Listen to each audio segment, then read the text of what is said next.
Students welcome to this lecture. इस lecture में हम डिस्कस करेंगे characteristic curve of a PN junction diode. तो स्टूडेंट्स यहाँ पे जो हमारे पास पीएन जंक्शन डायोड लिखा हुआ है, इससे मुराद ये है कि हमारे पास सेमीकंडक्टर के मटेरियल से एक ऐसी डिवाइस बनाई जाती है जिसमें एक तरफ हमारे पास पोर्शन होता है जिसमें हमारे पास इलेक्ट्रॉन्स की कमी होती है, और दूसरी तरफ इसी सेमीकंडक्टर के मटेरियल में हमारे पास इलेक्ट्रॉन्स की ज्यादती होती है। तो ये जो हमारे पास जो दोनों पोर्शंस होते हैं, इनके मिलाप को कहते हैं जंक्शन। ठीक है। और ये जो हमारे पास डिवाइस है, ये बनाई जाती है सेमीकंडक्टर मटेरियल से, यानी कि ऐसा मटेरियल जो कि इंसुलेटर्स और कंडक्टर्स के दरमियान में मौजूद होता है। दैट मीन्स कि कुछ कंडीशंस में वो कंडक्टर्स की तरह इलेक्ट्रिक करंट को पास होने देता है, और कुछ कंडीशंस में इंसुलेटर्स की तरह बिहेव करता है कि इलेक्ट्रिक करंट को पास नहीं होने देता। तो ऐसे मटेरियल से पीएन जंक्शन बनाया जाता है। तो उसको यहाँ पे मैं आपके सामने एक फिगर में भी शो कर रही हूँ कि ये हमारे पास जैसे पीएन जंक्शन है। ठीक है। तो यहाँ पे हमारे पास जो पी टाइप रीजन है, यहाँ पे हमारे पास इलेक्ट्रॉन्स की कमी होती है। दैट मीन्स कि यहाँ पे हमारे पास होल्स ज़्यादा होते हैं, और ये जो हमारे पास एन टाइप रीजन है, यहाँ पे इलेक्ट्रॉन्स की ज्यादती होती है। तो इसीलिए इस पीएन जंक्शन को डायोड भी कहा जाता है, क्योंकि यहाँ पे हमारे पास दो इलेक्ट्रोड्स मौजूद हैं। दैट मीन्स कि यहाँ पे हमारे पास जो ये पी टाइप रीजन है, इसको एनोड भी कहा जाता है। ठीक है। और ये जो हमारे पास एन टाइप रीजन है, इसको कैथोड भी कहा जाता है, क्योंकि हमारे पास स्टूडेंट्स इलेक्ट्रोड ऐसे डिवाइस होते हैं, ऐसे कंडक्टर्स होते हैं जिनको नॉन मेटेलिक मीडियम में इलेक्ट्रिक करंट को पास करवाया जाता है उनके थ्रू। ठीक है। किसी नॉन मेटेलिक मीडियम में जब करंट को पास करवाना हो तो उसके लिए इलेक्ट्रोड्स यूज किए जाते हैं। तो इसीलिए जो हमारे पास पीएन जंक्शन है, इसमें आप देख सकते हैं कि हमारे पास दो पोर्शंस हैं, जिसकी जैसे इसे कहा जाता है सेमीकंडक्टर डायोड।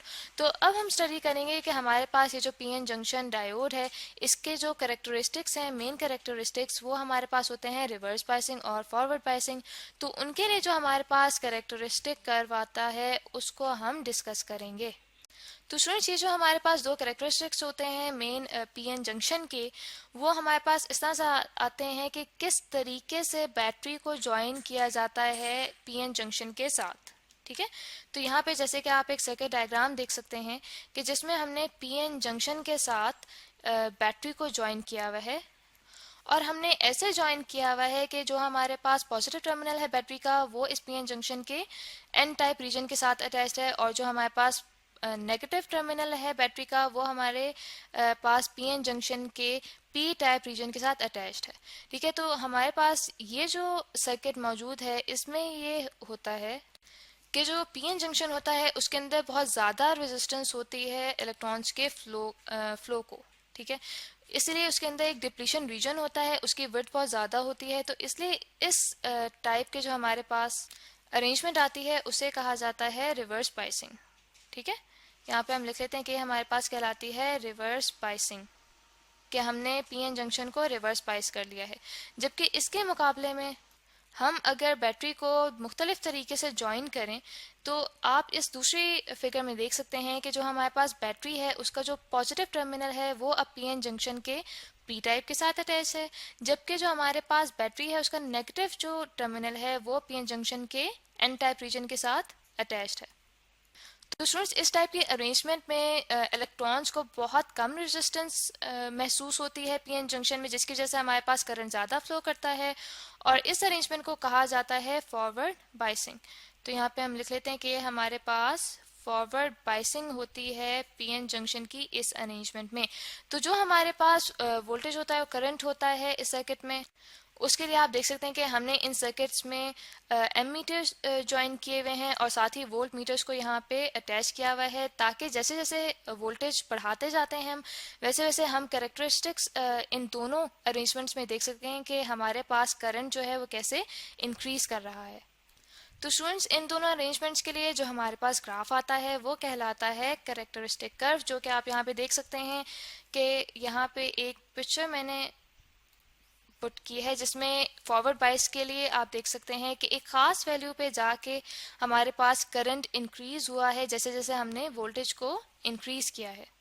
तो स्टूडेंट्स, ये जो हमारे पास ग्राफ है, ये सिलिकॉन सेमीकंडक्टर के लिए यहाँ पे ड्रॉ किया गया है, और सिलिकॉन के लिए जो डिप्लीशन रीजन होता है उसकी विड्थ हमारे पास होती है 0.7 वोल्ट्स।